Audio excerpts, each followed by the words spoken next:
বাংলায় ভোট এলেই বিজেপির বিরুদ্ধে তৃণমূলের প্রধান অস্ত্র হয়ে দাঁড়ায় বহিরাগত বিতর্ক। তবে এবার শাহ বাংলায় এসে অভিষেক বন্দ্যোপাধ্যায়ের নাম না করে বলেন, আমরা কোনো পরিবারবাদ করি না যে একজনের পর আরেকজন ভাইপো মুখ্যমন্ত্রী হবে, বরং আমরা চাই বাংলার কোনো বাঙালি বাংলার মুখ্যমন্ত্রী হোক। বাংলায় ভোট এলেই বিজেপির বিরুদ্ধে তৃণমূলের প্রধান অস্ত্র হয়ে দাঁড়ায় বহিরাগত বিতর্ক। বিজেপিকে দিল্লি গুজরাটের পার্টি বলে আক্রমণ শানান মমতা বন্দ্যোপাধ্যায় ও অভিষেক বন্দ্যোপাধ্যায়রা। শুক্রবার ইস্তাহার প্রকাশের মঞ্চ থেকে তার পাল্টা জবাব দিলেন অমিত শাহ। সাফ জানিয়ে দিলেন, বাংলার পরবর্তী মুখ্যমন্ত্রী হবেন বাংলার মাটির সন্তানই। মমতা বন্দ্যোপাধ্যায়কে সরাসরি আক্রমণ সানিয়েছেন স্বরাষ্ট্রমন্ত্রী। তার দাবি, মমতা বন্দ্যোপাধ্যায় পরিবারতন্ত্র চালাচ্ছেন বাংলার রাজনীতিতে।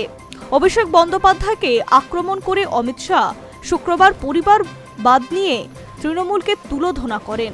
অভিষেক বন্দ্যোপাধ্যায়ের নাম না করে তিনি বলেন, আমরা কোনো পরিবারবাদ করি না যে একজনের পর আরও একজন ভাইপো মুখ্যমন্ত্রী হবে।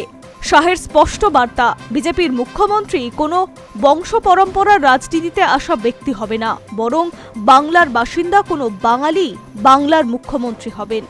এরপর রাজনৈতিক মহলে শুরু হয়েছে জল্পনা, কে হবেন বিজেপির মুখ্যমন্ত্রীর মুখ, বিজেপির মুখ্যমন্ত্রী পদপ্রার্থী কে হবেন সেই বিষয়ে শাহ শুক্রবার কোনো নাম না নিলেও তার ইঙ্গিতপূর্ণ মন্তব্য, যিনি হবেন তিনি একজন অত্যন্ত শক্তিশালী নেতা এবং দক্ষ সংগঠকই হবে। অর্থাৎ 2026-এর লড়াইয়ে বিজেপি কেবল ইস্তাহারের ভাতার প্রতিশ্রুতি দিচ্ছে তাই নয়, বরং একজন হেভি ওয়েটের ভূমিপুত্রকে সামনে রেখেই ময়দানে নামতে চাইছেন, তা শাহর কথাতেই স্পষ্ট। পাশাপাশি এই বক্তব্যের মাধ্যমে দলীয় কোন্দল কিছুটা ধামাচাপা দেওয়ার চেষ্টা করেন বলে অনেকের মত। এর আগে দক্ষিণ কলকাতার হাই প্রোফাইলের কেন্দ্রের প্রচারে বেরিয়ে বিজেপি কর্মীদের পাল্টা স্লোগান ঘিরে মুখ্যমন্ত্রীর মুখ নিয়ে আলোচনা শুরু হয়। শুভেন্দুকে সামনে রেখে গেরুয়া শিবিরের একাংশ সেদিন গলা ফাটান, ভবানীপুরে জিতবে যে মুখ্যমন্ত্রী হবে সে। বকলবে শুভেন্দুই কি তবে বিজেপির মুখ্যমন্ত্রীর পদপ্রার্থী? রাজনৈতিক মহলে এই নিয়ে প্রশ্ন উঠছে। বিজেপির একটি অংশ এখনো শুভেন্দুকে মুখ হিসেবে মানতে নারাজ, বিশেষ করে দলের প্রাক্তন রাজ্য সভাপতি তথা খড়গপুর সদরের প্রার্থী দিলীপ ঘোষের মন্তব্যের জল্পনা আরও উস্কে দিচ্ছে।